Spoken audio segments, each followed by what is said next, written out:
अब शंकर जी ने कैसे एक धातु की रचना की, उसके पीछे का कारण मैं आपको समझाता हूं। ये कथा स्टार्ट हुई माता अहिल्या से। सुनो, माता अहिल्या,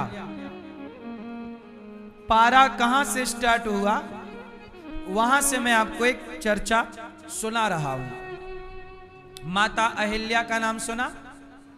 गौतम ऋषि की पत्नी माता अहिल्या ने एक पुत्री को जन्म दिया। अहिल्या मां की एक बेटी हुई जिनका नाम हुआ अंजनी। क्या नाम?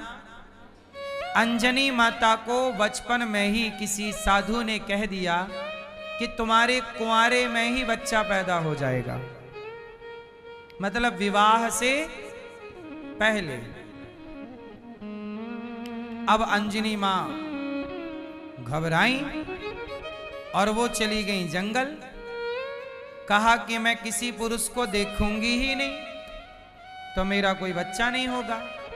अब वो जंगल में तपस्या करने लग गई, एक गुफा के अंदर अंजनी माता। उसी समय शंकर जी ने भगवान विष्णु से कहा कि प्रभु, मैंने आपके सारे रूप देखे हैं, एक रूप नहीं देखा। जरा आप जरा हमें अपना एक रूप दिखाओ। कौन सा वाला? बोले मोहिनी अवतार। आपके सारे अवतारों का दर्शन हमने किया है, राम का दर्शन, कृष्ण का दर्शन, कच्छप का, मोहिनी, धनवंतरी का। मोहिनी अवतार जरा आप हमें दर्शन दो, क्योंकि हमने जी भर के आपके इस अवतार का दर्शन। तो भगवान विष्णु बोले, शंकर जी हमारे मोहिनी अवतार को मत देखो वरना आप चक्कर में पड़ जाओगे। शंकर जी बोले, हम तो आपके भक्त हैं, क्या चक्कर होगा?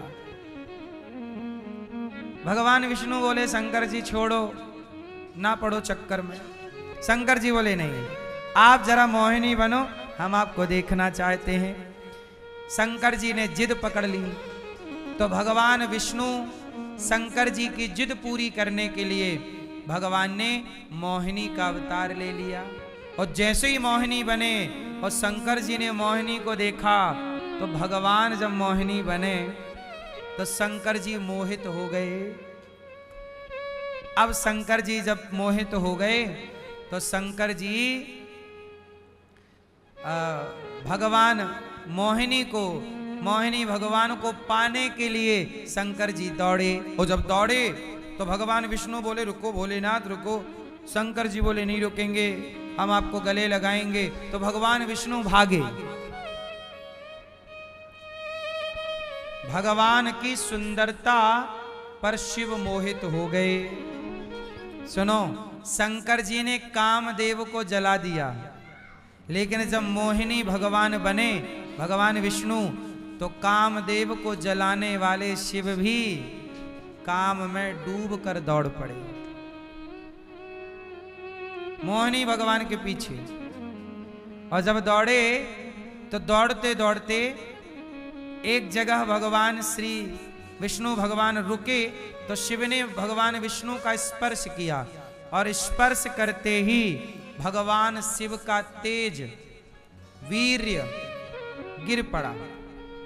और जब गिरा तो शिव का कुछ वीर्य जो जमीन पर गिरा, कुछ बूंद, वही कहलाई पारा, वह पारा के रूप में तब्दील हुआ। और शिव का कुछ तेज भगवान विष्णु ने अपने हाथ में ले लिया, क्योंकि पूरा तेज गिरता तो पृथ्वी नष्ट हो सकती थी। भगवान विष्णु ने शिव का तेज अपने हाथ में लिया। अब क्या करें इसका? बोले, किसी के गर्भ में डालो, क्योंकि यह शिव का तेज है। क्या करें, किसके गर्भ में डालें? बोले, अंजनी के गर्भ में डालो।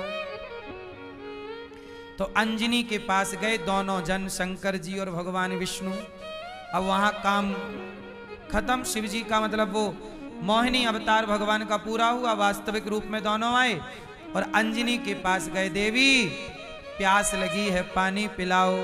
अंजनी ने कहा, हम किसी पुरुष को देखते नहीं हैं, आपको पानी पीना है तो हम अंदर से पानी डाल रहे हैं गुफा से, आप बाहर पी लेना।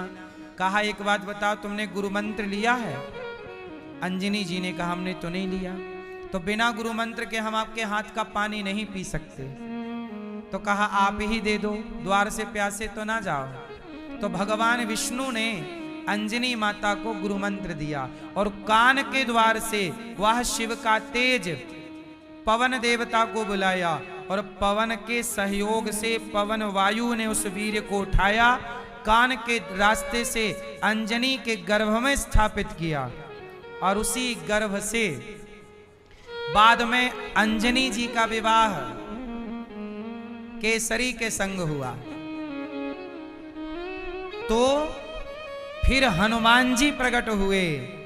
तो हनुमान जी की बारे में जरा एक बात मैं सुना रहा हूं, फिर ये क्लियर होगा, आप सुनो। शंकर सुवन केसरी नंदन तेज प्रताप महाजगवंदन।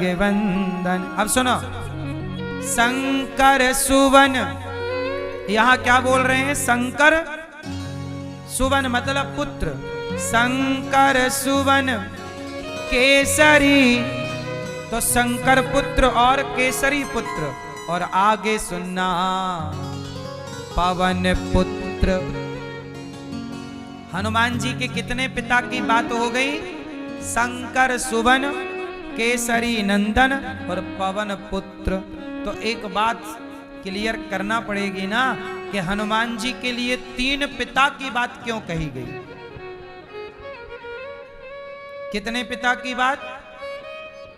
तो सुनो, चूंकि शंकर जी का तेज था तो शंकर सुवन पवन के द्वारा गर्भ में डाला गया तो पवन पुत्र, और केसरी से ब्याह हुआ तो केसरी नंदन।